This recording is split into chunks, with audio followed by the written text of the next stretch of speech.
자, 먼저 우리가 문학의 창작 동기라는 게 있어요. 이걸 여러분들 교재에서는 문학의 기능이라고, 문학의 기능에서 542쪽 문학의 기능이라고 했는데, 이 문학의 기능이라는 이 표현을 쓰기도 하고, 또 작가의 입장에서 문학의 창작 동기라고 하는데요. 자, 문학을 만드는 이유가 뭐냐 이거예요. 여기에는 크게 두 가지가 있어요. 하나는 표현 동기, 그리고 또 하나는 전달 동기. 즉 문학이 표현 동기가 강하냐, 전달 동기가 강하냐. 표현 동기가 강하다는 것은 문학의 형식적인 미에 즉 치중하는 것이고, 이것이 강할 때 또 문학은 쾌락적 기능이 강하다, 이런 표현을 쓰고, 전달 동기가 강하다는 얘기는 곧 문학을 통해 깨달음을 주고자 한다 라는 얘기고, 이럴 때 이제 교훈적 기능이 강하다, 이런 표현을 써요. 자, 김소월의 진달래꽃은 개인적인 이별의 정환을 드러냈어요. 즉 7호조의 음수율에 또한 진달래꽃에 자신의 마음을 담아서 그 개인적인 한과 그리고 이별의 미를 드러냈다고. 이는 철저하게 개인적이죠. 이렇게 개인적인 정서를 두드러지게 드러내면 그 작품은 표현 동기가 강하다고 하고 쾌락적 기능이 강하다라는 말을 해요. 여기서 말하는 쾌락은 미적 쾌락이에요.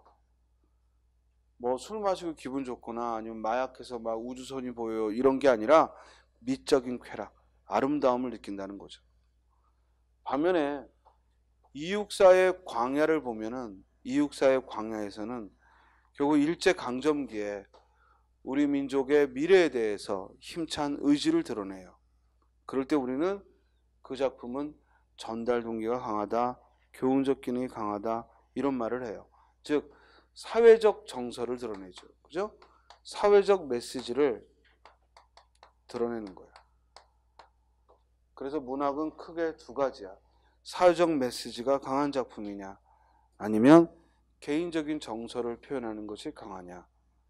자, 이렇게 구별할 수만 있어도 여러분들이 어떤 작품에 대해서 그걸 해석하는데, 만약에 사회적 메시지가 강한 작품이면 계속 시대적인 걸 언급하면서 해석하는 문제를 낼 거고, 반면에 개인적 정서가 강한 것이라면 그보다는 좀 더 형식상의 즉 표현 방법들을 질문을 하게 되는 거예요. 그래서 문학은 이와 같이 두 가지 즉 동기로 두 가지 분류를 할 수 있다라는 얘기고요. 자, 이제 이 쾌락에 있어서 이는 미적인 쾌락, 아름다움이라고 했고, 이걸 아까 문학의 4대 미라는 얘기를 했어요. 그래서 그 아름다움은 네 가지가 있는데, 숭고미, 우아미, 그리고 골개미, 비장미라는 표현을 씁니다. 자, 숭고미란, 이 중고등학교도 들어봤죠? 숭고미란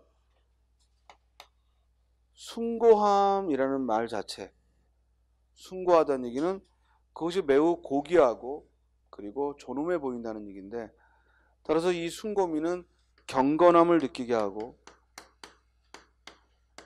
이상을 추구하고, 그러다 보니까 굉장히 종교적인 그런 성격이 강하죠. 그럴 때 숭고함이 느껴진다라는 말을 해요. 우리 영화 미션 같은 거, 그죠? 또 영화 침묵, 이런 것들은 숭고함을, 굉장히 신앙적인 그런 내용들을 담기 때문에 숭고미가 느껴지다라는 말을 해요. 그러니까 아무래도 문학에서 숭고미를 느끼게 하는 건 그닥 비중이 크지는 않죠. 반면에 이 우아미는요, 주로 조선조 4대부들의 그런 시조에서 많이 보이는데 굉장히 현실에 대해 안분지족의 태도를 보이거나 현실에 대해 만족하거나 또는 자연 친화의 태도를 보이거나 또는 언어미가 두드러질 때, 즉 안분지족의 자세, 또 자연 친화의 모습 또는 언어미가 두드러질 때 우아미가 드러난다라는 말을 합니다. 자, 이 골개미는 해악과 풍자가 드러날 때,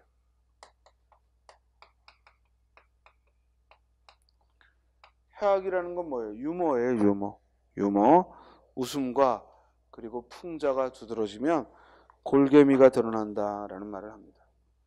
다음에 비장미는 한과 슬픔이 두드러지면 비장미가 드러난다. 자, 방금 김소월의 진달래꽃을 떠올려 보면 이 진달래꽃은 나보게 엮여 가실 때에는 죽어도 아니 눈물 흘려오리다 하고 체념과 그리고 슬픔을 즉 드러내고 있어요. 그러면 어떤 미가 두드러진다라고 하는 거예요? 비장미가 드러난다라는 말을 하죠. 그죠? 반면에 이육사의 광야, 이 광야에서 백마 타고 오는 초인이 있어 이 광야에서 목 놓아 부르게 하리라 하고 즉 가까운 미래에 곧 독립이 이루어질 것이라는 그런 희망과 포부를 드러냈어요. 그럼 뭐가 강하다? 그렇지, 숭고미가 강하다. 그죠? 자, 이렇게 문학의 미적 기능 4가지가 있습니다. 자, 이제 끝으로 문학에서 알아둬야 될, 이제 다 했어. 끝으로 문학을 바라보는 관점이야. 문학의 비평 태도, 관점인데 우리가 어떤 문학을 평가할 때 2가지 입장이 있는데요. 하나는 옆일 교재 552쪽 문학작품의 이해 관점을 지금 설명하는 거야.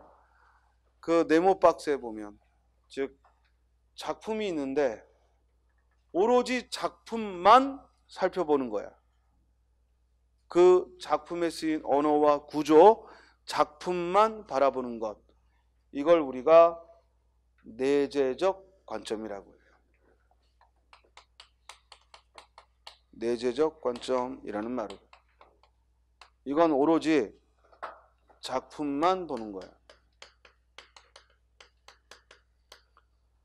반면에 그와 달리 작품 외의 요소, 즉 작가라든지 독자라든지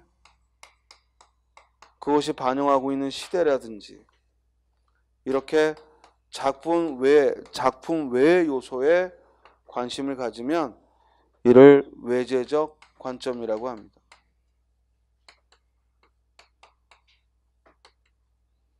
이를 외재적 관점이다라고 해요.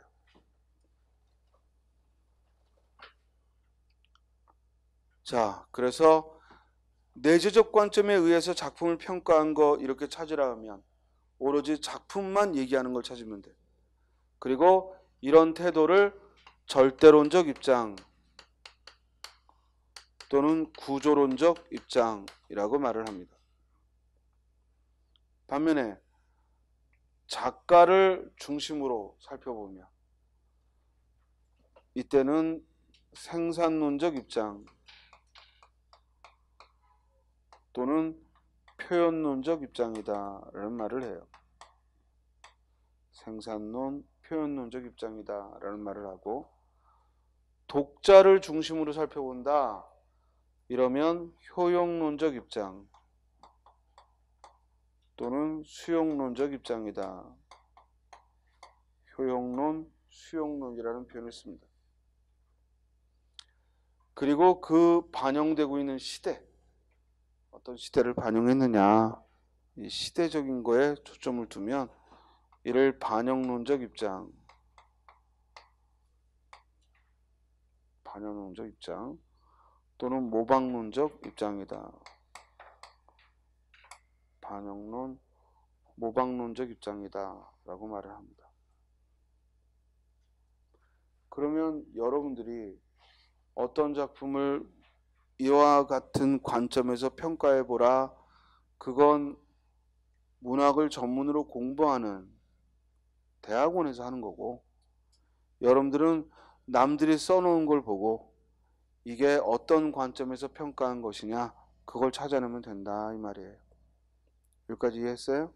자, 오늘 여러분들은 문학이라는 것이 무엇인지, 문학은 가치 있는 체험을 언어로서 형상화한 예술이다. 여기서부터 출발을 했고, 그리고 문학에 사용되고 있는 그 형상화라는 말이 어떤 의미인지를 공부했고, 그리고 문학의 갈래에 어떤 것이 있는지, 그리고 방금 문학의 미적 범주에는 뭐가 있는지, 그리고 문학의 창작 동기에는 뭐가 있는지, 그리고 문학을 바라보는 관점은 뭐가 있는지를 봤어요. 이제부터 이제 해야 될 건 과연 이게 문제에서 어떻게 등장하는지 그걸 살펴볼 거고, 그 다음에는 이제 개별적으로 시면 시, 소설이면 소설에서 주로 어떤 점들을 묻고 있는지 이걸 학습하겠습니다. 자, 먼저 앞에 문제로 갑니다. 제일 첫 번째 544쪽 문제를 봅니다. 거기 3번 문제를 보시면 문학의 특성에 대한 설명이다. 괄호 안에 들어갈 적절한 말은? 하고 질문했습니다. 문학의 항구성이란 시간적 개념이고, 왜냐면 문학의 항구성은 오래도록 읽힌다는 얘기라고 그랬지? 그래서 시간적 개념이고, 이것은 공간적 개념이다. 이 말은 뭐냐면, 즉 공간을 초월해서, 나라를 초월해서 같은 여러 사람들에게 전해진다는 거예요. 이를 뭐라고 부른다고? 보편성. 그래서 답은 몇 번? 3번. 그래서 시간적으로 영속하고 생명력을 갖는 특성이 있으며, 이때 시간적으로 영속하고 생명력을 갖는 특성, 이게 곧 뭐예요? 항구성이고, 반면에 국경을 초월해서 공간적으로 공통성 있는 생명을 갖는다. 이 점은 뭘 설명한 거예요?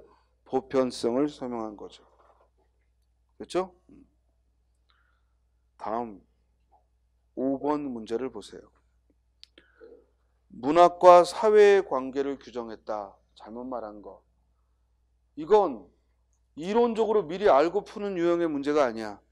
여러분들이 문학에 대해서, 그리고 이것이 사회와 어떤 관계인가 한번 선택지를 읽으면서 가장 적절치 않은 걸 찾으면 되는 거야. 1번, 사회의 양상이 작가의 의식 속에 파악되었다가 언어를 매개로 밖으로 나온 게 문학이다. 언어를 매개로, 이게 포인트지? 맞아요, 틀려요? 맞다. 2번, 작가는 자기가 상대하는 독자들의 행동을 직접 자극하여 사회에 영향을 미친다. 직접 자극한다. 밑줄 치고. 요게 틀렸지. 분명히 작가는 문학을 통해 사회에 영향을 끼치지. 우리 공지영 씨가 도관이라는 소설을 쓰지 않았다면 형제복지원 사태나 기타 여러 가지 장애인 시설단체에 대해서 그만큼 경각심 있는 사회적인 각성이 없었을지도 몰라요. 영향을 끼친 거란 말이에요.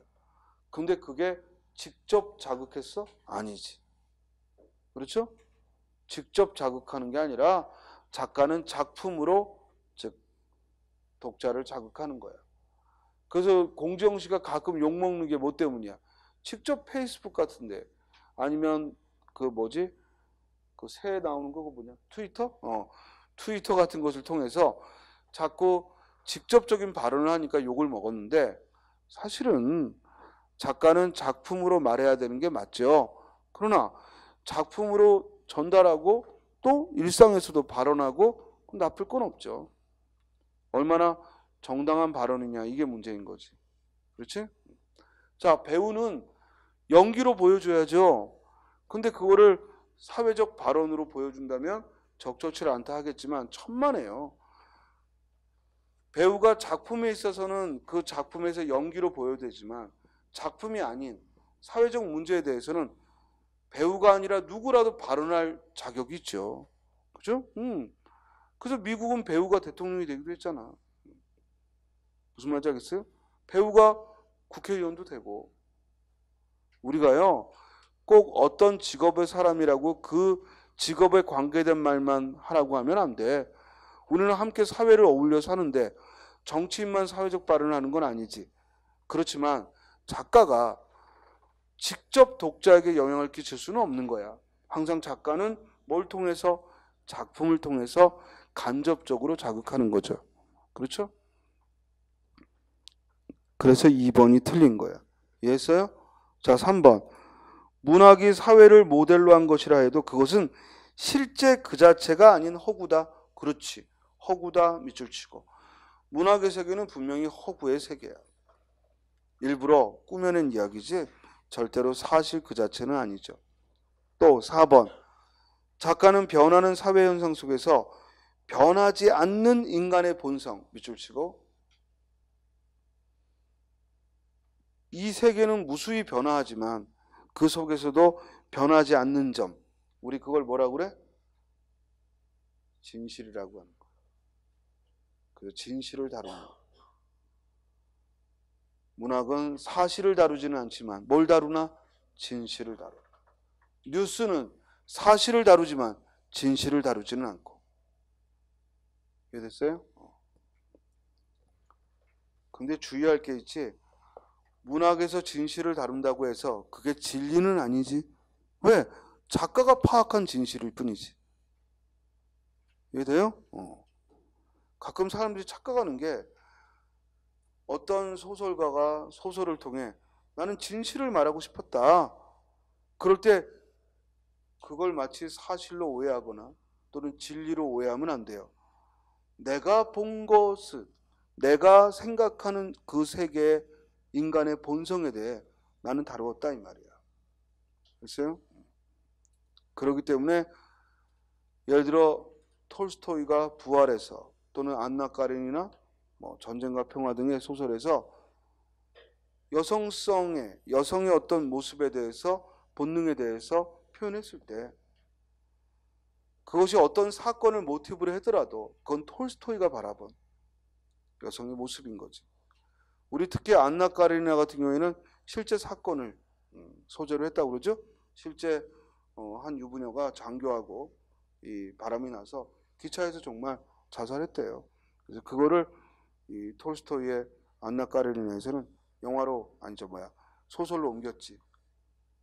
안나 까레니나는 읽었니? 들어는 봤죠?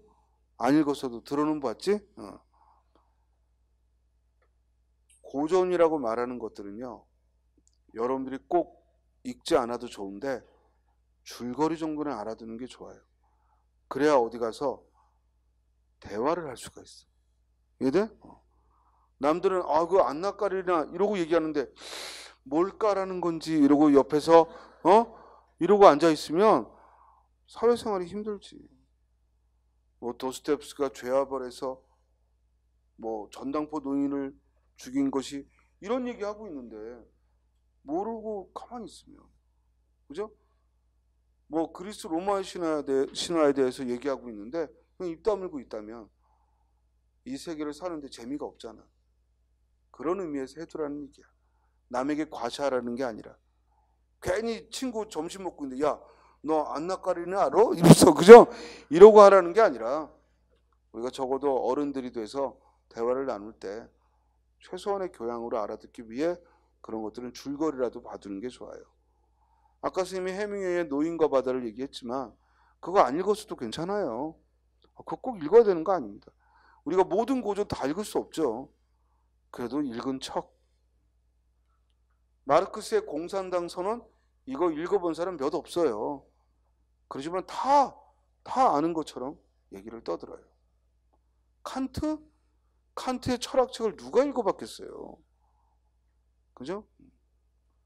여러분들 데카르트가 뭐 나는 생각한다, 고로 뭐 존재한다, 그냥 그렇게 아는 척 하는 거예요.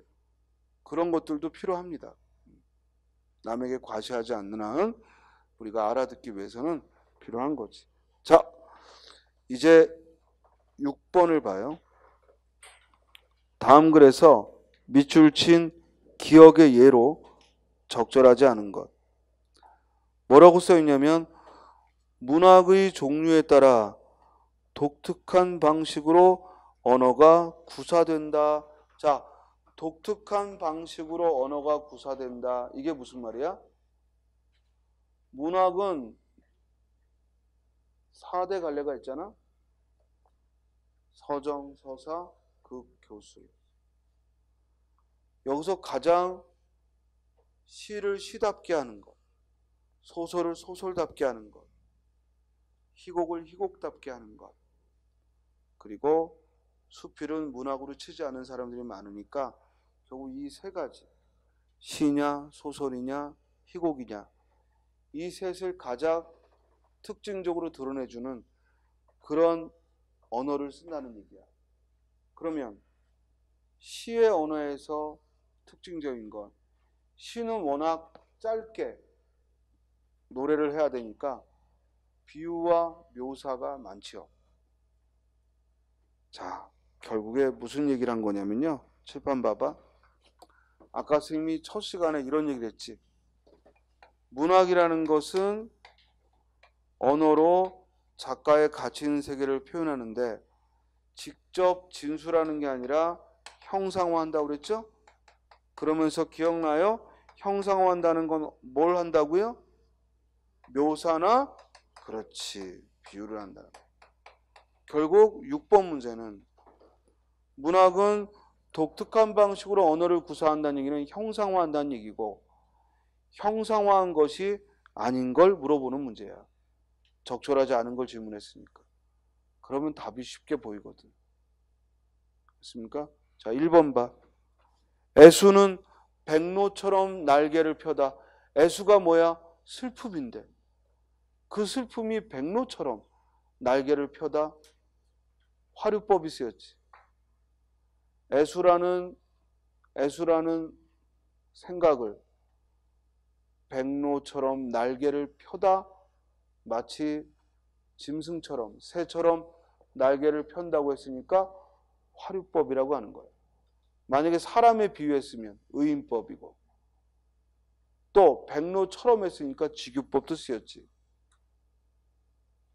결국 비유했어요. 그러니까 문학의 언어 맞죠? 2번.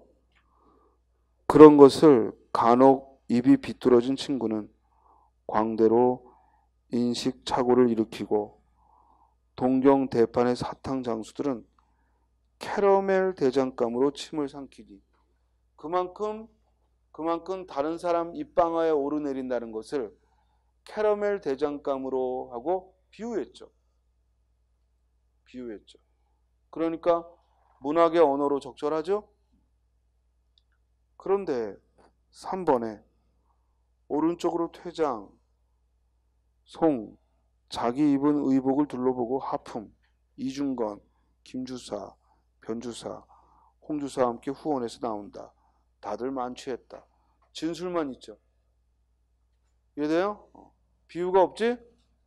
정답 몇 번? 3번. 4번. 금음달은 요요마요. 벌써 달을 가리켜서 뭐야? 요요마다는 표현을 썼어. 아리따다 이 말이야. 여러분들 요요마다를 오해하는데, 요요마다를 국어사전에 찾으면 뭐야?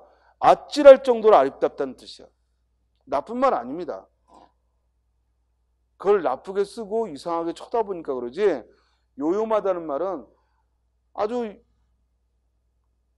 아름다워서, 아주 예뻐서, 즉 어찌할 바를 모르겠다. 이게 요요마다는 뜻이야.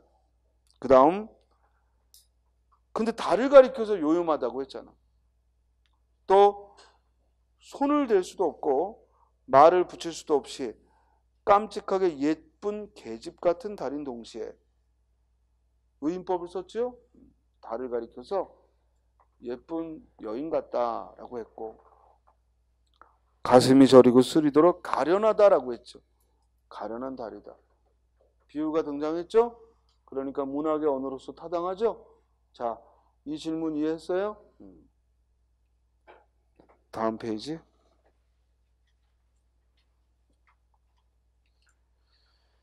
이번에는 7번 문제.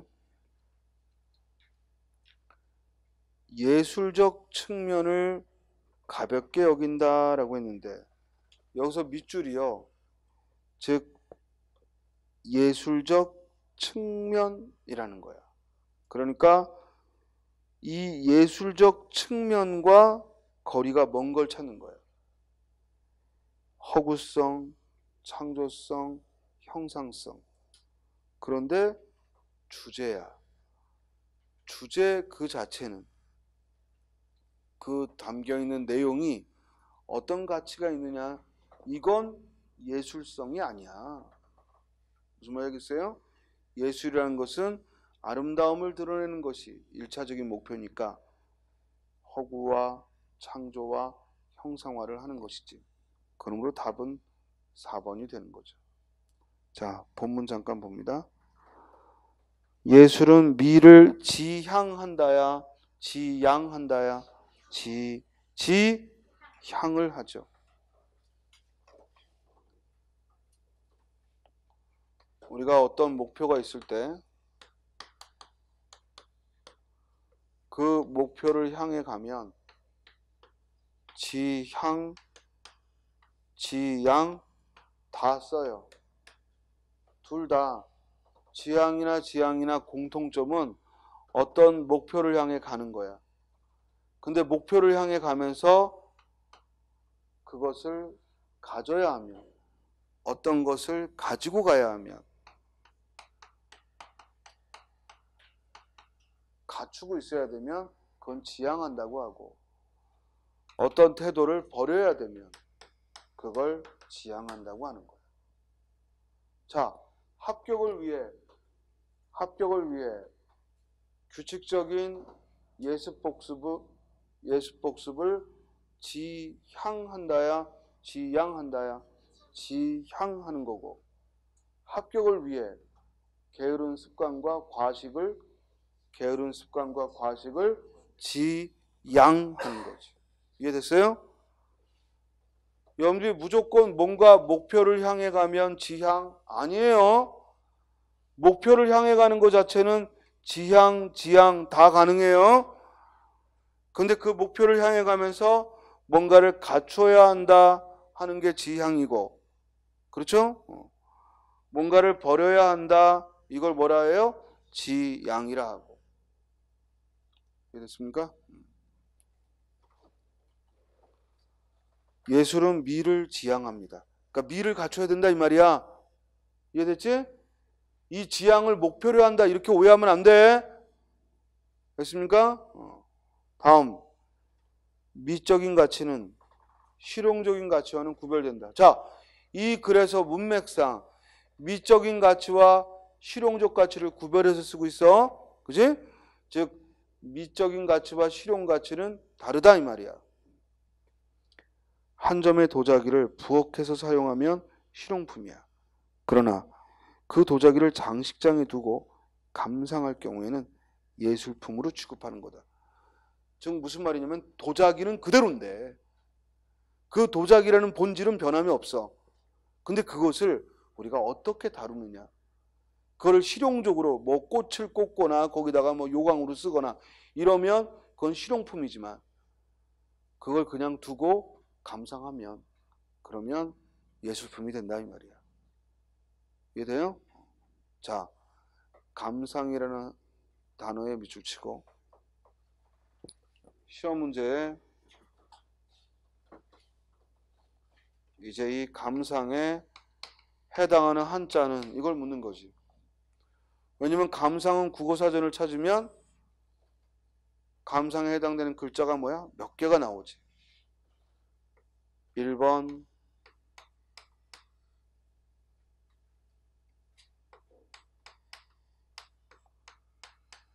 감상,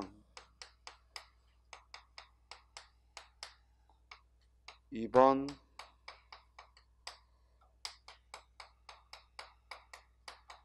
감상,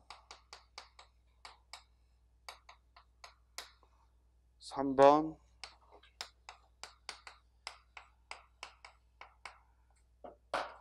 감상,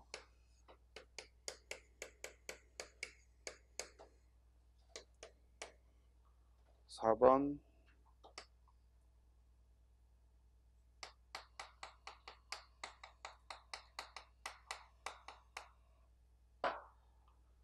감상.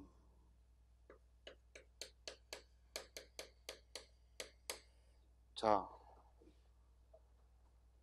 이 문제를 맞히려면 여러분들은 항상 암기하고 있는 걸 가지고 맞히겠다 하면 절대 한자는 자신감이 생길 수가 없어. 못 풀어. 그건 불가능해. 왜냐하면 여러분들이 외운 게 아무것도 없기 때문에. 자, 문제는 이걸 내가 어휘적인 추리를 해서 맞히겠다 그러면 가능해. 자, 일단 이런 문제 풀 때는 먼저 뭘 알아야 되냐면 이것의 우리말 뜻을 먼저 알아야 돼. 여기서 감상은 예술품을 즐기는 거야. 이해돼? 즉 예술 작품을 즐기다예요. 그러므로 이와 같이 즐긴다는 의미의 한자를 찾아야 돼. 이해됐어요? 그 다음 이제 이 문제를 풀려면 여러분들이 알아야 될 게 적어도 생각 상자 정도는 알고 있어야 되고, 그렇죠? 그리고 적어도 즐길 상자 정도는 알고 있어야 되고, 그리고 적어도 사람 인변 정도, 마음 신변 정도, 이 정도는 알고 있어야 돼요. 그래서 즐긴다라는 것 때문에 2번 쓰고 나와야 되는 겁니다. 만약에 이게 생각한다는 뜻을 가지고 있다면 그때는 1번이냐 4번이냐 골치 아픈 거지. 됐어요? 그래서 이렇게 알아야 될 최소한의 한자를 뭐라 한다고? 부수라고 해요. 그러니까 최소한의 부수를 알고 그 부수들을 하면 즉 이와 같은 단어들이 동음 이어나 동자 이음어 등 여러분들 교재 마지막에 어휘집에 수록되어 있는 것을 중심으로 부수를 알고 공부를 하면 그걸 기억하기가 쉽다. 예를 들어 마음 신변이 들어있으니까 이건 무조건 마음작용이야. 딴 뜻은 있을 수가 없어. 이건 서로 상자야. 서로 상자. 그러면 서로 대하고 있는데 그 마음은 그게 곧 생각이야. 사람은 뭔가를 대했을 때 생각이라는 걸 하게 돼. 이해돼요? 그게 어떤 현실의 문제든 앞에 어떤 사람을 대하든 사물을 대하든 무언가를 대했을 때 서로 생각이라는 걸 한다고. 됐어요? 이건 마음에 혹시나 하고 들어오는 거야. 그러니까 내가 예측하지 못했는데 마음에 확 꽂히는 거. 이게 감각이야. 이걸 딱 대는데 꽝 쳤더니 아파? 이건 내가 아프자 하고 아프는 게 아니라 느끼는 거예요. 그래서 이 감자는 무슨 감자야? 느낄 감자야. 느끼는데 뭐로 느껴? 마음으로. 그러니까 마음 신변이 들어가 있겠지. 됐어요? 한자가 어려운 건 이런 경우인데 이 상자 자체는 뜻이 10개도 넘어. 10개도 넘어. 근데 이 중에서 우리나라에서 주로 쓰이는 건 늘 첫 번째나 두 번째의 뜻이야. 우리 이런 단어를 다이어라고 그러죠? 우리말에는 다이어가 한자에 비해서는 세 발의 피고 한자는 전부 다이어라고 보면 돼. 그러면 가장 얘의 대표적인 뜻이 뭐냐? 하나는 상장이야. 상품. 이해돼요? 그 여러분들 어렸을 때 개근상, 뭐 우등상 그럼 이렇게 한자가 써 있어. 이해돼요? 또 하나가 뭐냐면 즐긴다라는 뜻이 있어. 그건 공부를 해야 되는 거예요. 여기 조개패자는 돈을 말해요. 돈을 주니까 상이고 돈을 가지고 우리가 즐길 수 있으니까 즐기다는 뜻을 갖는 거예요. 됐어요? 얘는 살필 감자예요. 살펴서 즐긴다 이 말이죠. 그러니까 감상, 영화 감상이 되고 음악 감상이 되고 살펴 즐긴다 이런 거죠. 그럼 살펴서 생각한다는 뜻이겠고 얘는. 그죠? 얘는 느낀다 뭐를? 상처를. 이게 상처 입을 상자예요. 그래서 감상 그러면 상처를 느낀다 이 말이에요. 그래서 철수는 감상적이야. 가을이 되니까 감상적이야. 그럼 요걸 써야겠지. 그런데 지금 이건 한자를 대하는 태도고, 그래서 여러분들이 공부를 감상이라는 단어에 대해서 공부를 했어야 되고, 그걸 알아맞힐 때 외우고 있는 게 아니라는 얘기야. 외우고 있는 게 아니라 내가 평소에 공부할 때도 그렇게 글자를 쪼개서 살펴봤기 때문에 시험장 갔을 때 이게 떠오른다 이 말이지. 이걸 못 쓰더라도. 무슨 말인지 알겠어요? 그러니까 한자를 두려워하지 말고 한자는 스토리다 생각하고 자꾸만 쪼개서 그 공부할 때 쪼개서 살펴보고 글자를 외우려고 하지 말고 글자를 통째로 외우는 건 하다가 지쳐버려. 못하는 거고 항상 글자를 분석한다. 분석을 해서 그걸 끼워 맞춰보자 이 말이에요. 다음 감상할 경우에는 예술품으로 취급하는 것이다. 물론 이때 물론부터 도자기 자체가 미적 속성을 지니고 있어야 한다. 여기까지. 물론 도자기 자체가 미적 속성을 지니고 있어야 한다. 여기까지. 이건 가로치고 이건 없어도 되거든. 너무나 뻔한 내용을 또 한 번 써준 거거든. 이런 걸 독해해서 뭐라고 해? 부연이라고 하는 거예요. 부연. 그러니까 이런 부분을 읽을 때 뭐야? 쓱 넘어가면 되지. 다음 문학의 경우도 마찬가지다. 지금 문학을 얘기해야 되는데 먼저 도자기를 얘기했지? 말하고 싶은 건 문학인데 우리가 이런 설명 방법을 뭐라 해? 유추의 방법을 쓴 거죠.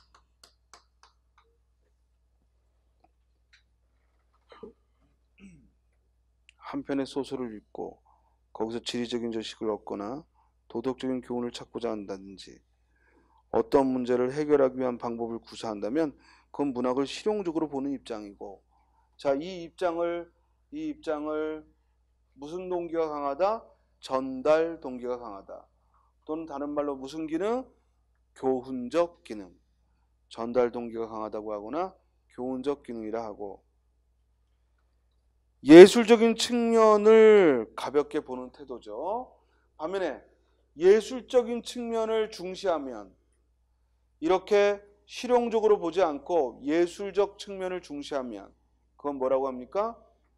쾌락적 기능 또는 표현 동기가 강하다. 아까 했잖아. 표현 동기가 강하다 또는 쾌락적 기능이 강하다라고 얘기를 하는 겁니다. 이해됐어요? 자, 점심 드시고 13번 문제부터 문학의 갈래에서 13번 문제부터 차례대로 풀어갈 겁니다. 알겠죠? 그리고 이 문학에서는 선생님이 문제를 좀 띄엄띄엄 풀어줄 거예요. 그러면 선생님하고 살피지 않은 문제는 안 해도 괜찮아요. 알겠어요? 같이 본 것만 잘 이해하시면서, 왜냐면 너무 문제가 많이 들어있기 때문에 꼭 그렇게까지는 할 필요 없고, 함께 공부한 것만 주의하시기 바랍니다. 알겠죠? 그럼 점심 드시고 다시 합시다.